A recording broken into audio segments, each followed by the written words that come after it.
इस रात से पर्दा उठा रही हो। बेटे हकीकत ये है कि जब तू पैदा हुआ था तेरे बाप का इंतकाल हो गया, तू छोटा था, दुनिया ने प्रेशर बनाया कि मैं दूसरा निकाह कर लूं, लेकिन मैं तेरा चेहरा देख के जीती रही। मैं ये सोचती थी अल्लाह ने बेटा दे दिया है, ये पूरी खुशियों के लिए काफी है। अल्लाह ने बेटा दे दिया है, हर दुखों का इलाज करेगा। जब ये जवान हो जाएगा सारे सुख मेरे हो जाएंगे। लेकिन मेरे बेटे, मैं वो बदनसीब माँ हूँ जो तेरी जवानी का पहला दिन भी न देख सकी। ए मेरे बेटे, तू जिस माँ से नफरत करता रहा है उसकी वजह ये रही है कि मेरी एक आंख नहीं है। बेटे जब तू छोटा था मैं तुझे पालने में लिटा करके किसी काम से चली गई, जब वापस आई क्या देखा कि तू पालने से नीचे पड़ा है और एक कील तेरी आंख में लग गई थी। मेरे बेटे मैंने तेरी आंख देखी, मेरी चीख निकल गई, हाय मेरा बेटा क्या हो गया है। मैं तुझे लेके डॉक्टर के पास चली गई, डॉक्टर ने तेरी आंख को देखा और फैसला किया अब ये पूरी जिंदगी इस आंख से नहीं देख पाएगा। मेरे बेटे मेरी खुशियों का तो जनाजा ही निकल गया था, हाय मेरे बच्चे की जिंदगी मेरी तो कट जाएगी, मेरे बेटे का क्या बनेगा। मैंने डॉक्टर से कहा डॉक्टर जो कीमत चाहे ले ले, मेरे बेटे की आंख ठीक कर दे। डॉक्टर ने कहा था माँ इसकी आंख को किसी पैसे से ठीक नहीं किया जा सकता। मैंने कहा फिर का इसके बदले में दूसरी आंख लगाई जा सकती है, लेकिन वो तब की लगेगी जब उसके बदले में हमें आंख मिल जाएगी। उस कहती है माँ मैंने सबसे पहले डॉक्टर से कहा डॉक्टर मेरी आंख निकाल ले ताकि मेरे बेटे की दोनों आंखें ठीक हो जाएं। कितने दिन हो गए? कोई कहता 6 महीने हो गए, कोई कहता 3 साल हो गए, कोई कहता 4 साल हो गए। मैं कहता हूँ घर नहीं गए, कहते नहीं। मैं कहता हूँ जाया करो, माँ बाप को याद आती होगी। कौन से पूछ के ही आए थे। माँ बाप कभी औलाद की खुशी में टांग नहीं अड़ाते। ये भी सुन लीजिए, कुछ तो शादी हुई 3 महीने नहीं गुजरे, बीवी को लेकर फुर समंदर के बीच पर टहल लिया, लेकर हाँ फोटो खींच कर डाल लिया। गैरत आनी चाहिए। सोचे जरा, आप दिमाग लगाएं। उम्मीद करता हूं यहां ऐसा कोई नहीं होगा और होना भी नहीं चाहिए। यहां नहीं कहीं नहीं होना चाहिए। माँ बाप को कभी अकेला छोड़ के ना जाइए। और पूछो ना यार क्यों आगे लेके बीवी को, कह रहे अम्मा से पूछ के आया था। अच्छा तेरी माँ इजाजत दे दे तू छोड़ के चला जाता है, फिर वही माँ रो के क्यों दुआ करती है अल्लाह एक बार बेटे का फोन आ जाए। वो क्यों कहती है रो के अल्लाह एक बार बेटा वापस आ जाए। जाओ बेटी जाओ, निकलो जल्दी निकलो।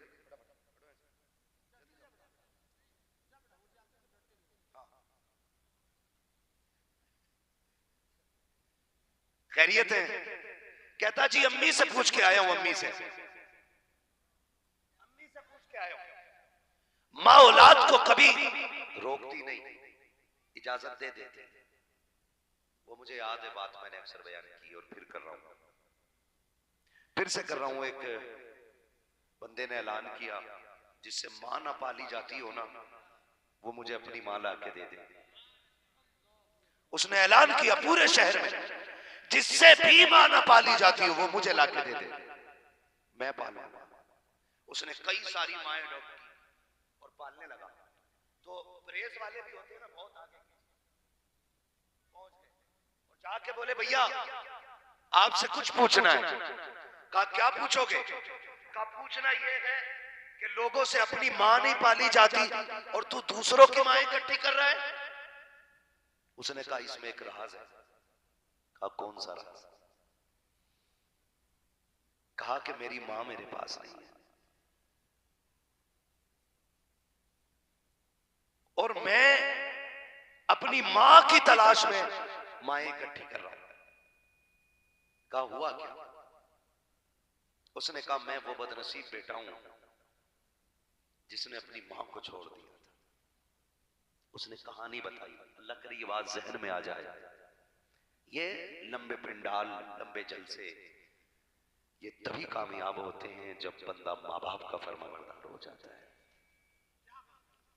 उसने पूछा हुआ क्या था? उसने कहा कि मैंने जब होश संभाला ना तो यतीम था मैं, सर पे माँ थी, बाप का साया था ही नहीं और मेरी माँ मुझे पाल रही थी। कहने लगा मैं यतीम था, मेरी माँ ने अच्छे स्कूल में मेरा एडमिशन करा दिया, मैं पढ़ने के लिए गया तो मेरी मां की एक आंख नहीं थी। जिसकी एक आंख ना उसे क्या बोलते हैं? काना बोलते हैं ना। कहने लगा जब मैं स्कूल में गया मुझे बच्चों ने चिढ़ाया, वो कहा कानी का बेटा आया। एक दिन मैंने बस्ता फेंक दिया, मैंने कहा अम्मी मुझे पढ़ना नहीं है। मेरी माँ ने कहा क्यों नहीं पढ़ेगा? कहा अम्मी लोग तुझे कान कहते हैं और मुझे तेरा बेटा कह के चिढ़ाते हैं, इसलिए माँ मैं पढ़ना नहीं चाहता हूँ। माँ थी, तड़प गई। उसने कहा अगर ये ना पढ़ा मेरे बेटे की जिंदगी बर्बाद हो जाएगी, इसलिए बेटे को समझाया और समझा करके फिर स्कूल भेज दिया। कुछ सालों तक पढ़ता रहा। जब होश की दहलीज पे कदम रखा, एक दिन आके बस्ता फेंक के कहता है अम्मी मैं आज के बाद स्कूल नहीं जाऊंगा। माँ ने कहा क्यों नहीं जाएगा? कहा अम्मा जी मुझे तेरे नाम से लोग चिढ़ाते हैं और मुझे शर्म आती है जब कोई मुझे तेरा बेटा कह के आवाज देता है। अम्मा अगर पढ़ाना चाहती है एक फैसला कर ले, अगर तू मेरी बन के रखेगी तो मैं स्कूल नहीं जाऊंगा, या तो मुझसे रिश्ता खत्म कर दे या मैं पढ़ाई से रिश्ता खत्म कर दूं। माँ तो माँ थी, उसे बेटे की जिंदगी बड़ी प्यारी थी। माँ ने कहा बेटे तालीम न छोड़, अगर छोड़ना चाहता है तो माँ को छोड़ के चला जा। बेटे ने इतना सुना, खुशी खुशी माँ को छोड़ दिया। बेटा जाने लगा, बेटा छोड़ के चला गया। माँ तन्हाई में जिंदगी गुजारने लगी। उसने कहा मैंने माँ से कहा था आज के बाद कभी किसी को बताना मत कि तू मेरी रिश्ते में माँ लगती है, मैं तेरा बेटा लगता हूँ, किसी को रिश्तों का पता न चले। मेरी माँ ने वादा कर लिया, जिंदगी बीतती रही, माँ अलग रहती रही, मैं अलग रहता रहा। मैंने तालीम मुकम्मल की, अच्छी नौकरी मिल गई, अच्छी लड़की से शादी हो गई। जब घर में मेरे बेटा पैदा हुआ पूरे मोहल्ले को पता चल गया, मेरी माँ को भी पता चला कि मेरे घर में चांद आ गया है। कई बार कोशिश की लेकिन मेरी माँ न आ सकी। इत्तेफाक ये हुआ कि 2-3 साल के बाद मेरी माँ किसी बहाने से मेरे दरवाजे पे आई।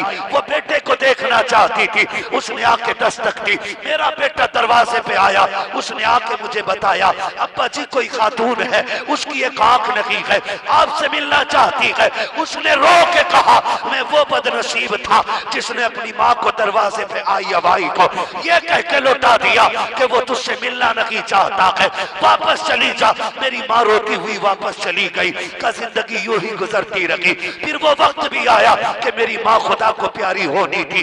जब वो बीमारी में आई है और उसे लगा कि मेरा इंतकाल हो जाएगा, उसने एक खत लिखा, लिख करके एक पड़ोसन के हवाले किया और कहा मेरे इंतकाल के बाद फला सेठ के दरवाजे पे दे देना, फला अमीर को ये खत दे देना। मेरी माँ वो खत दे करके इंतकाल कर जाती है। उसके इंतकाल के बाद वो खातून खत मेरे दरवाजे पे लाई। कहता जब मैंने उस खत को पढ़ा उसमें बड़ी बात लिखी हुई थी। मैंने खत को पढ़ा, कहा उसी दिन से मर चुका हूँ जब से मैंने खत पढ़ा है। कहा लिखा क्या था? कहा खत में लिखा हुआ था मेरे बेटे मैं तेरी माँ हूँ जिसे तूने काने होने की वजह से दुत्कार दिया था।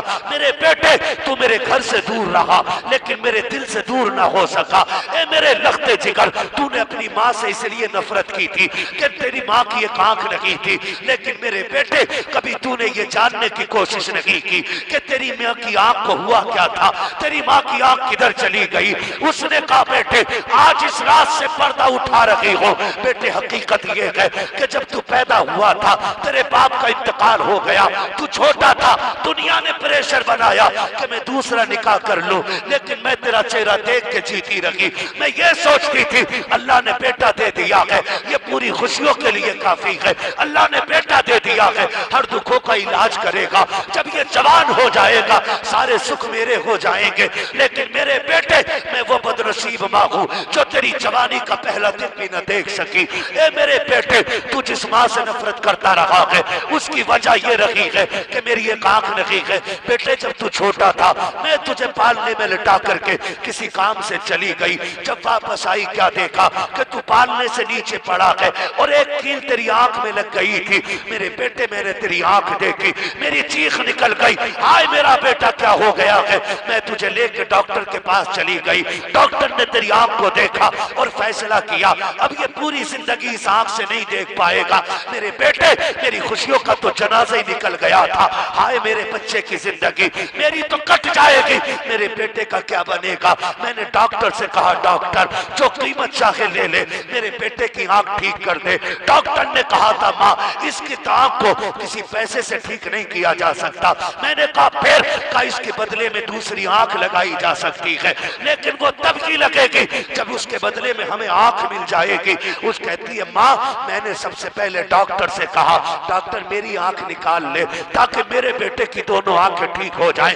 डॉक्टर ने मुझे देख के कहा था जवान है पूरी जिंदगी पड़ी है तो अपने अंदर ऐप क्यों पैदा कर रही है।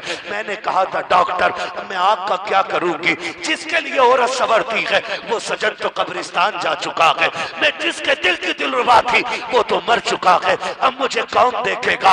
ऐसा कर मेरी आंख ले ले और मेरे बेटे की आंख ठीक कर दे। उसने कहा बेटे मैंने अपनी आंख दी है तब तुझे जाके ये आंख मिली है।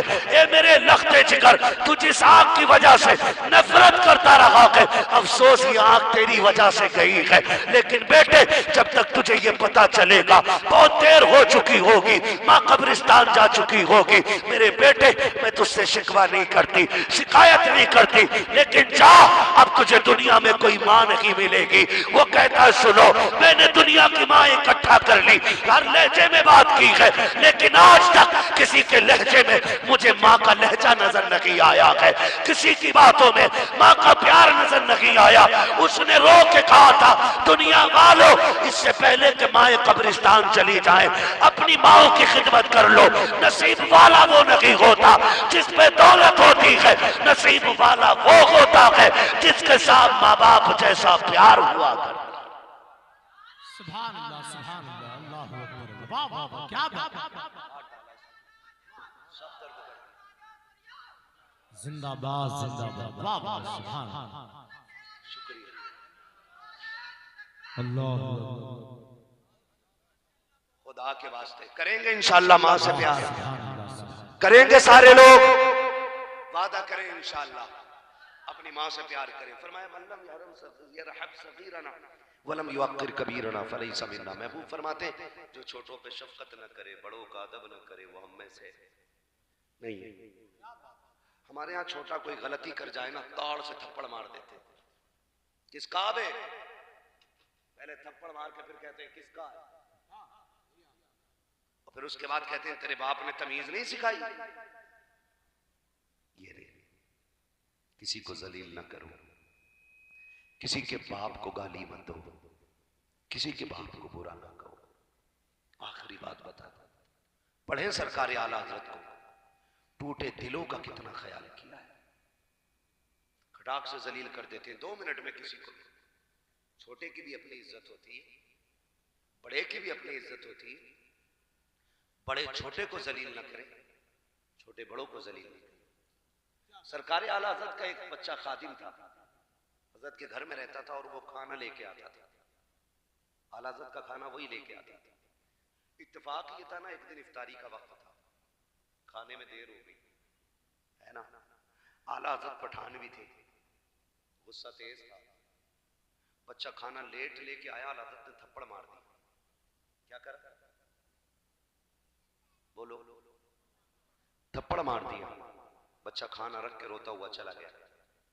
मार तो दिया ना, लेकिन फिर खुद ने भी खाना नहीं खाया। अल्लामा जफरुद्दीन बिहारी रहमतुल्लाह तआला अलैहि से फरमाते हैं आला हजरत जफरुद्दीन यार बच्चे को गलत मार दिया।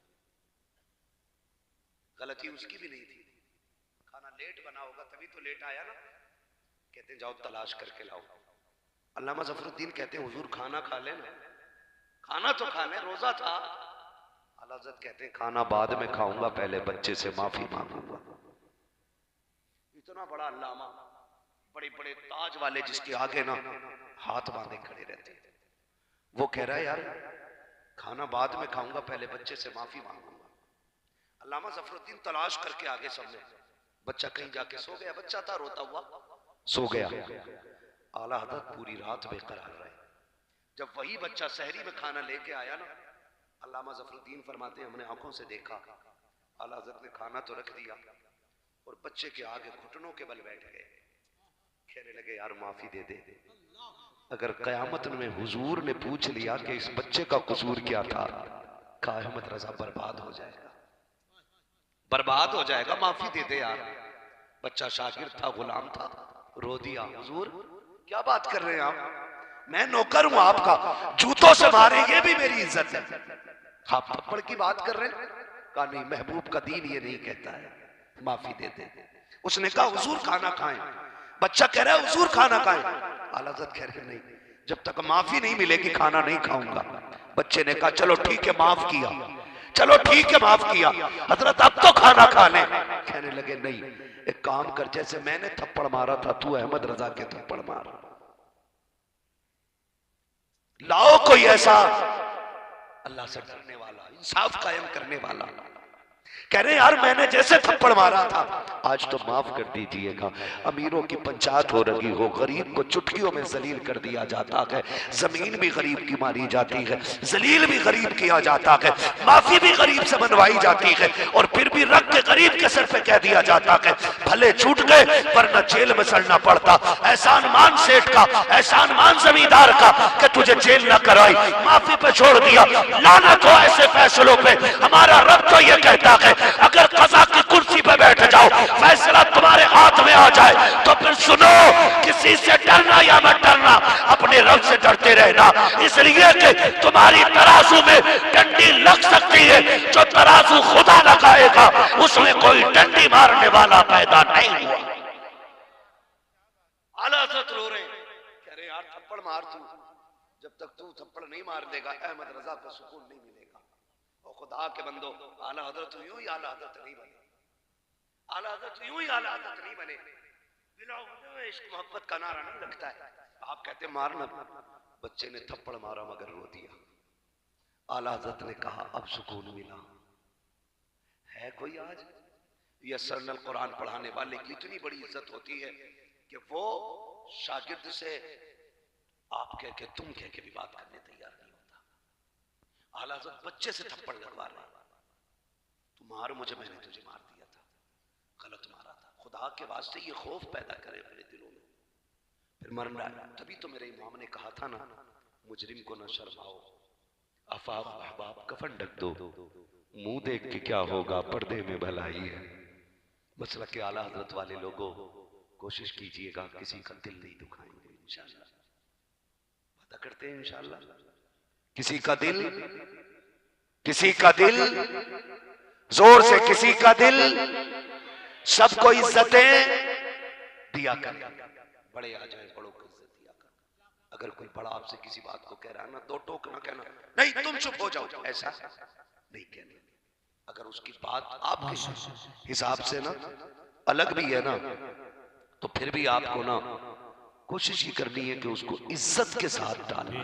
नारे तकबीर, नारे रिसालत, नारे गौसियत, मसलके आला हजरत हजरत सैयद अशहद, हजरत सैयद फैज़ी मियां साहब क़िबला, हजरत सैयद फैज़ी मियां साहब क़िबला, नारे तकबीर, नारे रिसालत, माशाअल्लाह गुले गुलजारे सयादत पीर तरीक़त शहजादे सैयदी सरकार हुजूर शाहिद अली मियां हजरत सैयद फैज़ी मियां साहब क़िबला की आमद मिंबर रसूल पर हो चुकी है माशाअल्लाह। कारी ताहिर साहब भी हजरत के साथ में हैं, और फिर हजरत अल्लामा मुफ्ती हसन रजा मरकजी साहब वो भी तशरीफ फरमा है माशाअल्लाह। आइए हजरत को रास्ता दे दें, आराम से रास्ता दे दें।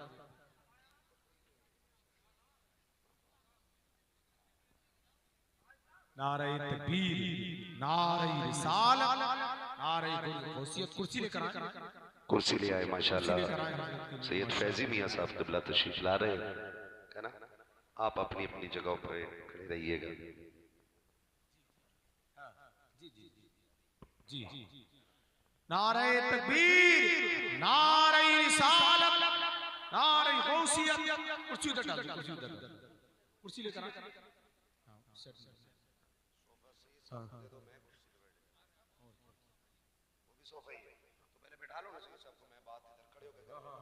इधर आ जाओ, मेरे कदम में कोई फर्क नहीं पड़ने वाला।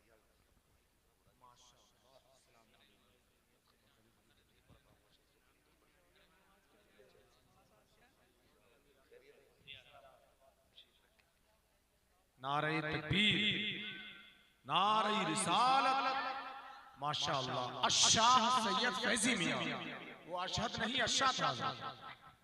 माशाअल्लाह आले नबी औलादे अली की आमद हो चुकी है।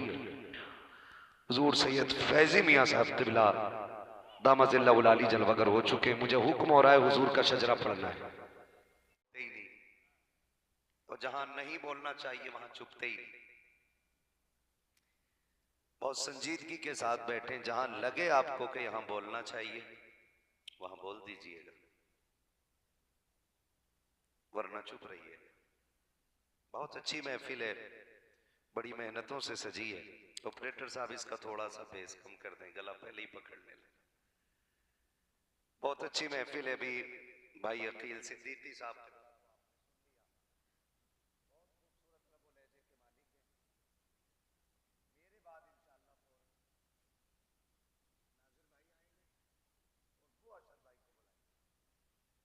उनको भी उम्मीद है इसी मोहब्बत से सुनेंगे जिस मोहब्बत से आपने सुना।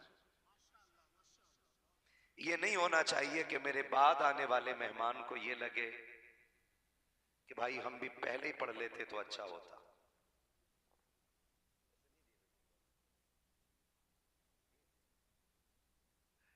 आप लोग सामने आ जाए ना,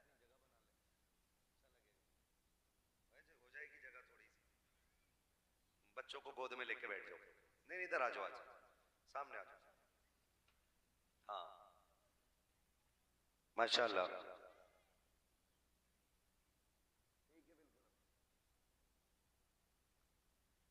थोड़ा सा इसकी आवाज खोले रखना। माशाल्लाह। अब मुझे लगेगा ना कि जिन्होंने मुझे बुलाया वो सुनने भी बैठे हुए हैं। हाँ अल्लाह सलामत रखे। हम बुजुर्गों के मानने वाले लोग हैं और शुक्र इस बात पर है कि रब ने हमें सुन्नी बरेलवी बनाया है। पीछे वाले भी बोल सकते हैं। खाना खा के नहीं आए आप लोग? ये भूख लग गई दोबारा तो जरा खुल के बोले ना सुभान अल्लाह।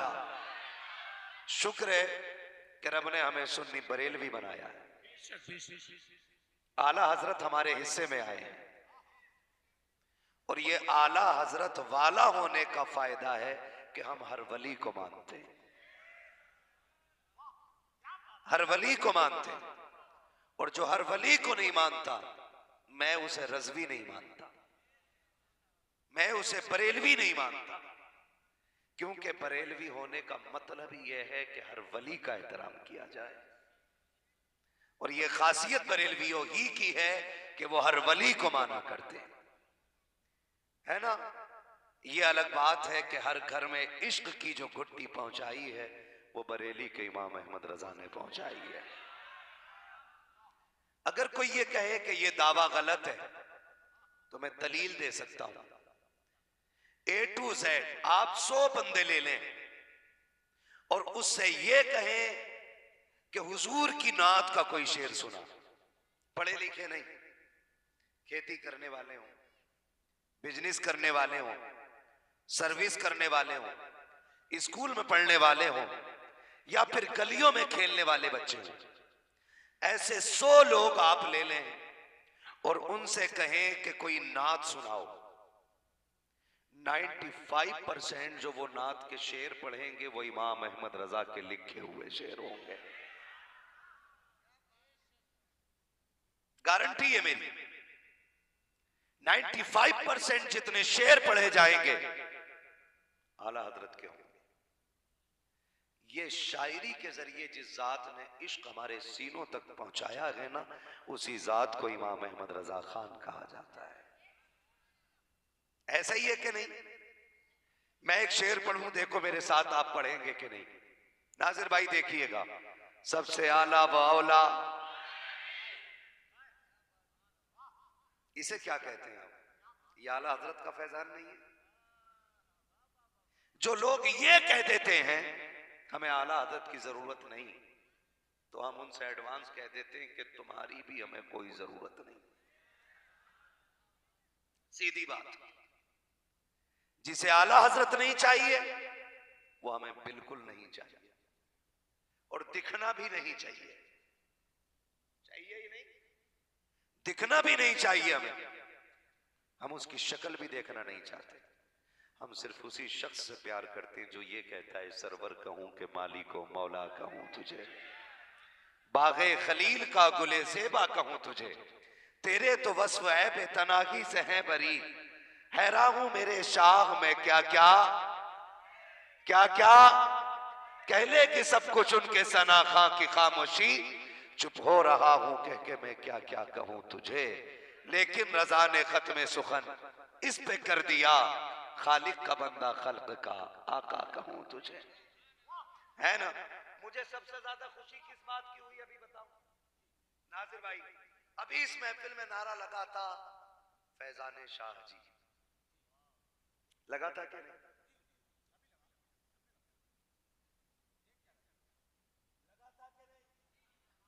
है ना? और साथ लगा मसलक आला हजरत, और फैजान शामदार भी ये नारा लगा। हम ऐसा ही हिंदुस्तान चाहते हैं, हम ऐसे की सुन्नी चाहते हैं कि जो हर वली से प्यार करने वाले हों, हर वली से मोहब्बत करने वाले हों। वली वली ही तब बनता है जब वो खुदा से प्यार करता है, और जब तक बंदा खुदा से प्यार नहीं करता वो वली वली ही तब बनता है जब वो खुदा से प्यार करता है, और हम हर उस शख्स से प्यार करते हैं जो खुदा से प्यार करता है। ये अलग बात है ना, कई लोग दुकान खोल के बैठ जाते हैं, अल्लाह माफ करे, ए बेटे सुन वरना घर भेज देंगे हम अलग मौलाना, ऐसे नहीं जाओगे पहुंचा के आए बाद में तकरीर करेंगे, इससे बेहतर है सुन लो ताकि तुम्हारा टाइम भी बचे और हमारा भी बच जाए। खैरियत है ना सारे बच्चे? कई बार लोग ये बात करते हैं कि नहीं फला छोटा है फला बड़ा है, फला बड़ा है फला छोटा है, उसका रुतबा कम उसका बड़ा है। ये बात वो करे जो सबसे बड़ा हो। सुन रहे मेरी बात? ये बात वो करे जो सबसे बड़ा हो। आला हजरत के कद को वो नापे जो आला हजरत से बड़ा हो। मुफ्ती आजम के कद का अंदाजा वो लगाए जो मुफ्ती आजम से बड़ा हो। ताजुश शरिया पे मीटर वो लगाए जिसका इल्म ताजुश शरिया से ज्यादा हो। हाँ, फैजान शाहजी पे वो पाबंदी लगाए जो उनसे बड़ा हो और उन्हें बेहतर जानता हो। हाँ, लेकिन जब जानते ही नहीं सब उनके कदमों में बैठ के खाते हैं ना, तो फिर ये कहो तुझसे दर, दर से सग, सग से है मुझको निस्बत, मेरी गर्दन में भी है दूर का डोरा तेरा। फिर ये कहना चाहिए मुझे खुशी हुई दौलतपुर वालों, ये इंसाफ यहां देखने को मिला कि आप हर वली से प्यार करते हैं, और यही मसलक के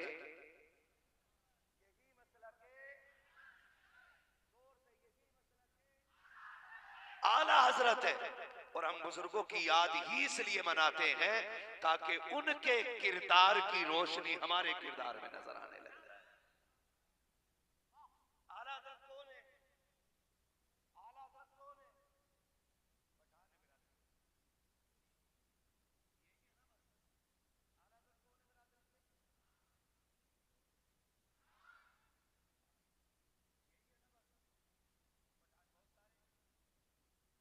लेकिन जो इज्जतें उनको मिली है ना, वो पठान होने से नहीं मिली, वो मुस्तफा का वफादार होने की वजह से मिली है, हुजूर का वफादार होने की वजह से मिली है, हुजूर से इश्क करने की वजह से मिली है। अगर वो आशिक ना होते तो इतना मशहूर ना होते।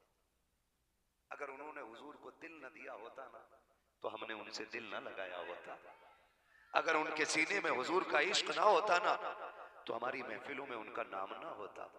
वरना बड़े बड़े जमींदार पठान आए और आके कब्रों में लेट गए, आज कोई नाम लेने वाला नहीं है।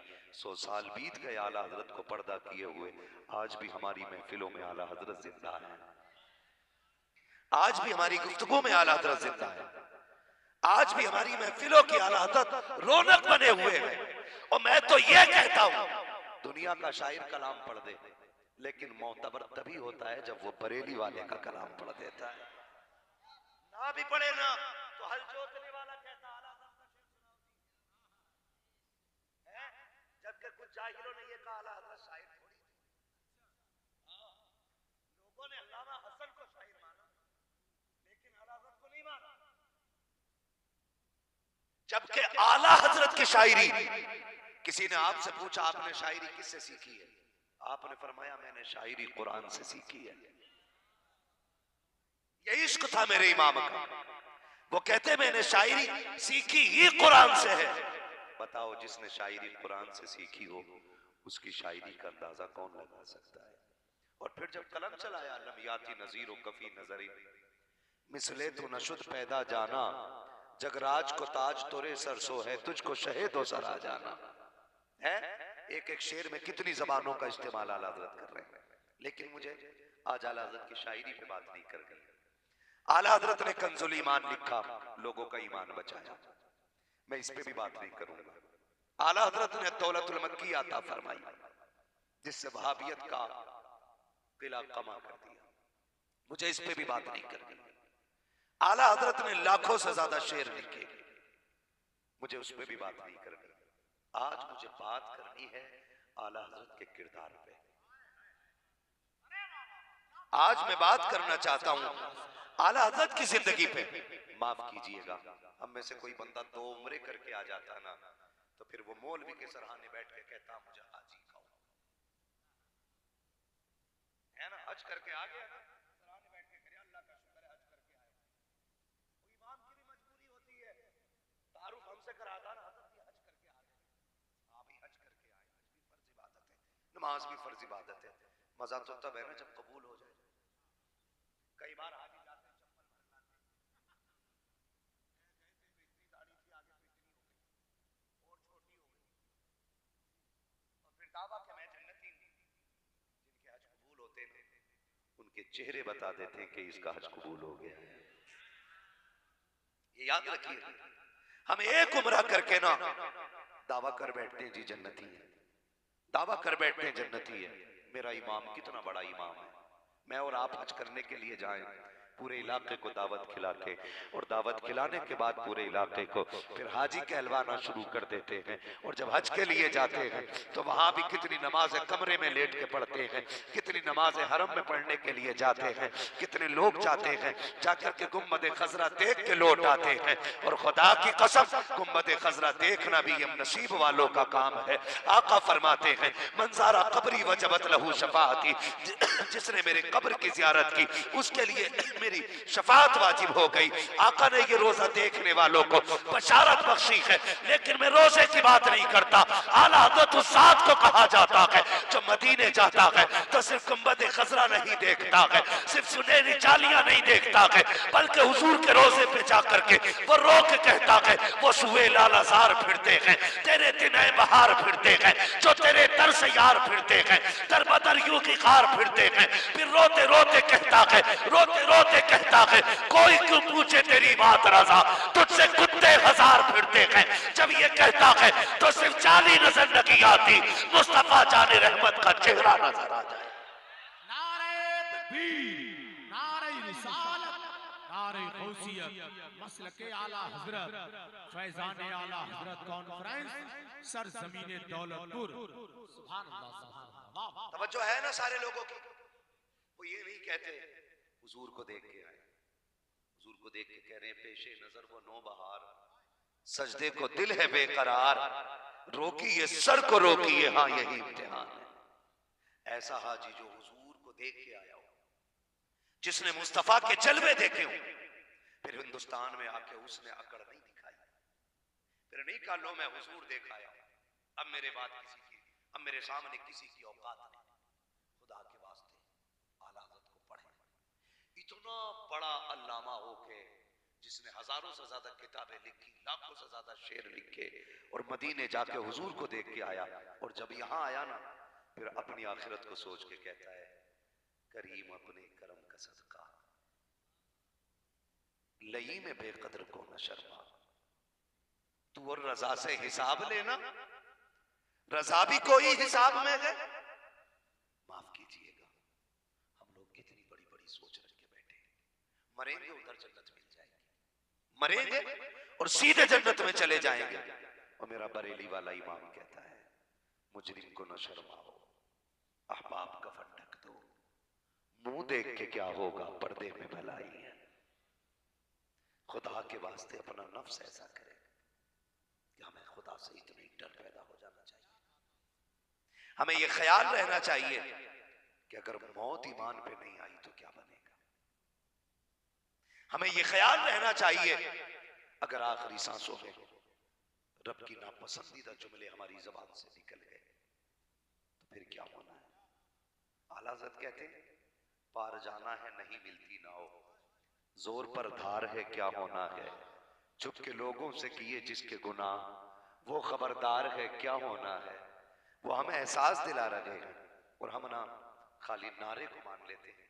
जिसने मसलक के आला हज़रत का नारा लगा लिया वो डायरेक्ट जन्नत में चला जाएगा। मसलक के आला हज़रत के नारे के साथ साथ ना हमें कोशिश करनी चाहिए कि किरदार भी आला हज़रत वाला होना चाहिए। करेंगे इंशाअल्लाह।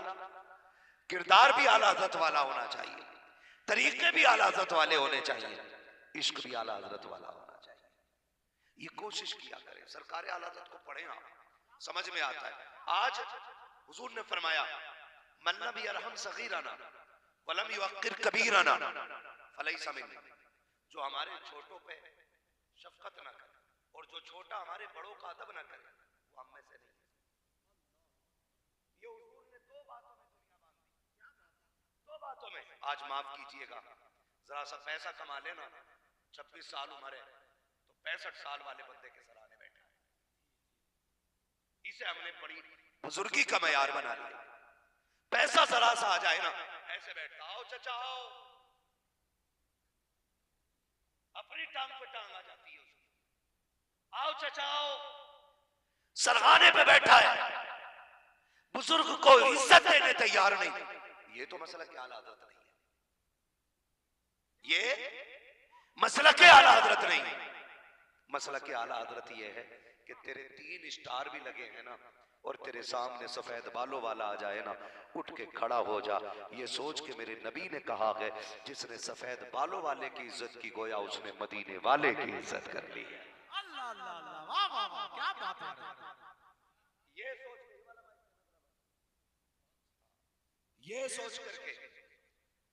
ये सोच के उठ के खड़े हो जाया करो कि मेरे हुजूर ने कहा है कि जिसने सफेद बालों वाले की इज्जत की उसने मदीने वाले की इज्जत कर ली है। खड़े होंगे इंशाअल्लाह। बड़े बूढ़े फरमा गए कि बा अदब बा नसीब और बेअदब कम नसीब। अगर बेटा ज्यादा पैसे कमा रहा है ना तो अब अब्बा हाथ बांधे खड़े, अल्लाह बेटा ये काम ऐसे कर ले, अब्बा चुप हो जाते। फिर ऐसा लगता अब्बा ये नहीं अब्बा ये। लोग पूछते कयामत कब आएगी। मैं कहता हूं अगर बाप बेटे के सामने बात करते हुए डरने लग जाए तो समझ लो कयामत दरवाजे पे आके खड़ी हो गई है। अल्लाह आपको दौलत दे तो अपने बाप को मजबूर ना करना इस मकाम पे आने के लिए कि वो तुमसे बात करने से पहले 100 बार सोचे। लानत हो ऐसे पैसे पे जो औलाद को बाप का बागी बना देती है। लानत हो ऐसे पैसे पे जो बेटे को बाप का नाफरमान बना देती है। ऐसी दौलत पे लानत जो बाप को बेटे के आगे डरने पे मजबूर कर दे। अगर रब ने तुम्हें दौलत दी है और बाप ये कहना चाहे बेटे मैं ये सोच रहा हूँ कि ऐसे कर लिया जाए, गर्दन झुका के कह दिया कर, अब्बा पूछने की जरूरत रखी है। ये दौलत तो क्या है, मेरी जान पे भी तेरा हक है, मेरे माल पे तेरा हक है। जगह तेरी मर्जी करे वहां फैसला कर दे, जबान तेरी होगी, तेरा बेटा जान देने के लिए तैयार नजर आए। ये फैसले होने चाहिए। मेरे महबूब ने फरमाया वल्लम यरहम सगीरना वलम युअक्किर कबीरना फलैसा मिन्ना। जो हमारे छोटों पे शफकत न करे, हमारे बड़ों का अदब न करे, वो हम में से जोर से वो हम में से नहीं है। आज मैं तीसरी जगह तकरीर कर रहा हूं, दोपहर से तीसरी तकरीर है मेरी और मैं हिम्मत नहीं हार रहा हूं, आप हिम्मत हार रहे हैं। जरा कह देना या रसूल अल्लाह, खुदा सलामत रखे। थोड़ा मैं तेज होता हूं ना, माइक गला पकड़ लेता, जिसकी वजह से फंदा लगना शुरू हो जाता। खैर मैं पूरी कोशिश कर रहा हूं और भाई भी पूरी कोशिश अपनी कर रहे हैं, तो मशीनरी का क्या किया जा सकता है। बहरहाल तवज्जो है ना आप लोगों की। जरा कहे ना या रसूल अल्लाह, बाप को कभी मजबूर ना करना, बाप को बाप रहने देना, बाप को बाप रहने देना। अगर अब्बा ये कहते हैं ना, बेटे मैंने ये कपड़े ले लिए, तुम पूछते हो कितने? बेटे 800 रुपए की चादर है, हराम का पैसा था ना, बर्बाद कर दिया तुमने ना, कभी ना कहना। अगर वो तेरे पैसे को रख के आग भी लगा देना, मुस्कुरा के उसे देखते रहना, मुस्कुरा के देखना। इसलिए नसीब वाले होते हैं वो बेटे जिनकी पैसे को खर्च करने वाली बाप जैसी दौलत मौजूद होती है। बाप बेटा कह रहा सीधा अब्बा से, कह रहा जी अब्बा मैंने तुम्हारे लिए थोड़ी कमाया, तू या अपने बच्चों को देखो। कभी मत कहना। अमीर बनने का सबसे बड़ा राज यह है, जो अपनी दौलत बाप के कदमों पे खर्च करते हैं, अल्लाह उन्हें बेहिसाब दौलत अता फरमा दिया करता है। बेहिसाब दौलत अल्लाह उन्हें देता है। जो माँ बाप पे दौलत खर्च करते हैं और बाप को देख के ना अगर मुंह बिगड़ने लग जाए, समझ लो तबाही का आगाज हो चुका है, बर्बादी शुरू हो चुकी है। मुकद्दर वाले हैं जिनके पैसे खर्च करने वाले बाप होते हैं, वरना कल बाप होगा, दौलत होगी, बाप नहीं होगा। कल गाड़ी होगी, बाप नहीं होगा। तब सोचो कि काश बाप होता, मैं उसे गाड़ी में बैठा के चलता, वो मेरे कंधे पे हाथ रख के दुआएं देता। वो कितनी बड़ी बात थी, एक बेटे के बेटा कुर्सी पे बैठा, अल्लाह ने बड़ा मनसब उसको दिया, उसके कंधे पे स्टार लगे, अधिकारी बना, बड़ी पोस्ट पे बैठा था। पीछे से बाप आया, उसने बेटे के कंधे पे हाथ रख के कहा, बेटे एक बात पूछूं, बताएगा? उसने कहा अब्बा पूछ तो सकी। बेटा उठने लगा, बाप ने कहा ना बैठा रहे, मैं खड़ा रहूंगा, तुझसे सवाल करना है। बाप खड़ा रहा, बेटे के कंधे पे बाप ने हाथ रखा और पूछा बता बेटे दुनिया में सबसे ताकतवर कौन है? बेटे ने मुस्कुरा के कहा अब्बा दुनिया में सबसे ताकतवर मैं हूं। बाप को तकलीफ हुई कि इसको मेरा नाम लेना चाहिए था, इसने अपने बाप का नाम क्यों छोड़ दिया? अभी तो बाप जिंदा है। उसने फिर कहा बेटे पता दुनिया में सबसे ताकतवर कौन है? बेटे ने फिर बाप का चेहरा देखा और मुस्कुरा के कहा अब्बा मैं हूं। जब बाप ने दूसरी मर्तबा जवाब सुना, चेहरा उदास है, बाप हार मान गया और बेटे को छोड़ के जाने लगा। जैसे दरवाजे पे पहुंचा, उसने सोचा एक बार और पूछो। उसने फिर मुड़ के कहा बेटे बता तो सही, आखिरी बार पूछ रहा हूं, सबसे ज्यादा ताकतवर कौन है? अब बेटे ने आंख में आंसू भर के कहा अब्बा अब सबसे ताकतवर तू है। जैसे इतनी बात बाप ने सुनी है, कहा बेटे बता तो सही, पहले 2 सवाल मैंने किए थे, सबसे ताकतवर कौन है? तूने अपना नाम लिया था, तीसरे सवाल के जवाब में तूने मेरा नाम क्यों लिया? बेटे की चीख निकली। उसने कहा बाप जब तूने पहले 2 सवाल किए थे, उस वक्त तेरा हाथ मेरे कंधे पे था और मेरा फैसला यह है कि जिस बेटे के कंधे पे बाप का हाथ होता है, उससे ज्यादा ताकतवर कोई नहीं हुआ। अरे वाह वाह वाह, क्या बात है! नारे तकबीर, नारे रिसालत, नारे गौसियत, मसलके आला हजरत, सरजमीने दौलतपुर, फैजाने आला हजरत वाह सुभान अल्लाह सुभान अल्लाह।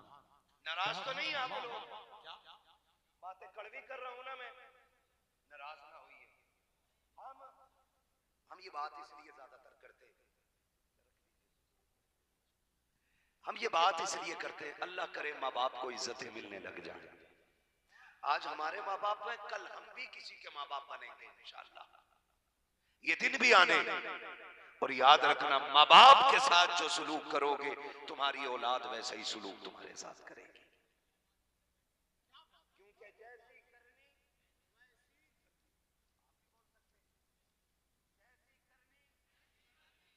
वैसी भरनी है। अगर बाप को दुख दोगे, तुम्हारी औलाद तुम्हें तड़पाएगी, और बाप को इज्जत दोगे, तुम्हारी औलाद तुम्हें इज्जत देगी। बाप सबसे ताकतवर दौलत होता है अपनी औलाद के लिए, और सिर्फ ताकतवर नहीं, वो औलाद के लिए वलियों से बड़ा मकाम रखता है।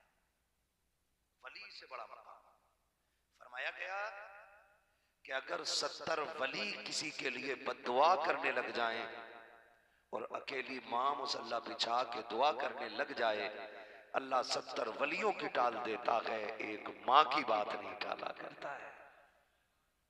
इतनी बड़ी दौलत मां बाप की है। और आज हम सारा जोर माँ बाप को दिखाते हैं। माफ कीजिएगा, शादी की खुशी सबसे ज्यादा किसे होती है? बोले सारे।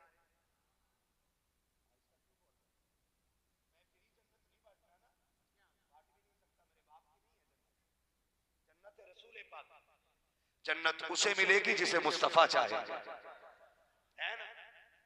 मैंने क्या सवाल किया अभी आपसे?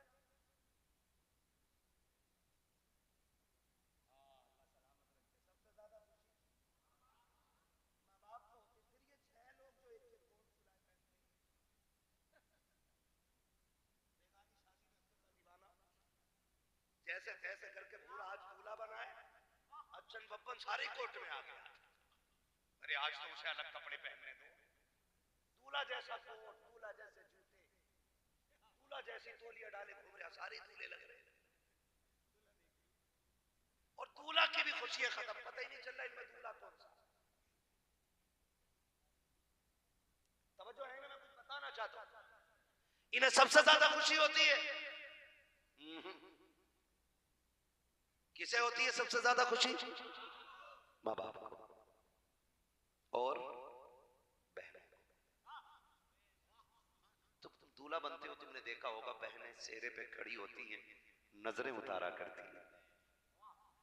भाई बिल्कुल काला है, 1000 है, लेकिन बहन फिर भी ना बलाएं ले रही है, बार बार सेहरे की, कहीं मेरे लाल को नजर न लग जाए, कहीं मेरे चांद को नजर न लग जाए। लेकिन रुक के यही कहूंगा, आप अंदाजा लगाइए, आप क्या समझते हो जो आपकी पसंद के कपड़े पहने हुए हैं उससे ज्यादा खुशी है? खुदा की कसम, जब तुम दूल्हा बनते हो ना, बाप के पैर जमीन पे नहीं लगते हैं, माँ खुशी के मारे दीवानी हो जाती है, बार बार देख के कहती देखो ना मेरा लाल कितना प्यारा लग रहा है, मेरा चांद कितना खूबसूरत है। बाप बगल में थैला दबा करके इधर के उधर चक्कर काट रहा है, मगर वो बाप है ना, वह पटाखे नहीं फोड़ सकता है, वो आतिशबाजी नहीं कर सकता है, वो किसी से मोहब्बत का इजहार भी नहीं कर सकता है। आज उसकी चाल अलग है, आज उसकी ढाल अलग है, आज बात करने का अंदाज अलग है, आज उसके नशे देखो, आज उसके जो जमीन का कद है ना, वो आसमानों से बातें कर रहा है, आज उसकी मोहब्बत अलग होती है। लेकिन माफ कीजिएगा, सबसे ज्यादा खुशी तेरे बाप को थी, सबसे ज्यादा खुशी माँ को होती है। बहनें नजरें उतारा करती है, लेकिन तुम काले सर के घर में लेके क्या आए, एक रात उसके साथ क्या गुजारी, तुम्हें बाप भी दुश्मन लगने लगता है, माँ भी दुश्मन लगने लगती है, बहनों से दूरियां पैदा हो जाती है, और फिर कहते हो नहीं नहीं मेरे बाप को खुशी पसंद नहीं है, मेरा बाप मुझे सुख में नहीं देखना चाहता, मेरी माँ मेरे घर में आग लगाना चाहती है। हाथ जोड़ के कहना चाहता हूँ, खुदा के वास्ते इन रिश्तों को रुसवा न कीजिएगा, इन रिश्तों को जलील न कीजिएगा, इनको इतनी इज्जत दो, इतनी इज्जत दो कि जमीन वाला माँ बाप भी राजी हो जाए, अर्शों वाला खुदाए पाक भी राजी हो। इन्हें इतनी खुशियां, सुभान अल्लाह, सुभान अल्लाह, वाह वाह। प्यार इन्हें दीजिएगा, वरना क्या किया था इन्होंने, क्या बिगाड़ा था। जो छत इसकी बनाई हुई थी आज वो इसी के लिए नहीं है।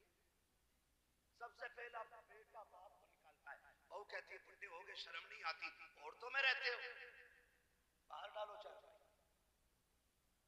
हाँ, वो कहती है चारपाई बाहर डालो, बूढ़े बाप की चारपाई बाहर पड़ गई। पूरी जिंदगी में इंसान एक बार मकान बना पाता है। पेड़ उम्मीद का ये सोच के काटा न गया, फल ना आ पाएंगे इस पे तो हवा ही देगा, है। वो पूरी जिंदगी बाहर काट के एक मकान तैयार करता और सोचता इसमें बुढ़ापा चैन से कट जाएगा। यही सोचता है ना बाबा, इसमें बुढ़ापा चैन से कट जाएगा, लेकिन इस पर कब्जा कर लिया बेटे, तेरा चारपाई बाहर डालो। बूढ़ा बाप जिसे छत की ज्यादा जरूरत थी, जिसे दीवारों के सहारे की जरूरत थी, आज उसे बगैर सहारे के डाल दिया। खुद नए कंबल में सो रहा, मुंबई वाले में, सऊदी वाले में, अब्बा पे वही लिहाफ है, पुरानी रजाई जिसमें बादल हो रहे, बादल हो रहे दिखते नहीं, रूई टूटी टूटी कई जगह से, झांको तो चांद दिख जाए, अब्बा उसमें सो रहा है और कह रहा जी शुक्र है अब्बा बड़े राजी है, अब्बा बड़े खुश है मुझसे, बेटे ही कह के आवाज देते, ये जो आग यहां लगी है कभी इसमें झांक के देते। माँ बाप कभी औलाद के दुश्मन नहीं होते, वो कभी बुरा नहीं चाहते। मैं कभी कभी फोन करते मुझे नौजवान, जी मैं मुंबई से बोल रहा हूँ, मैं बेंगलोर से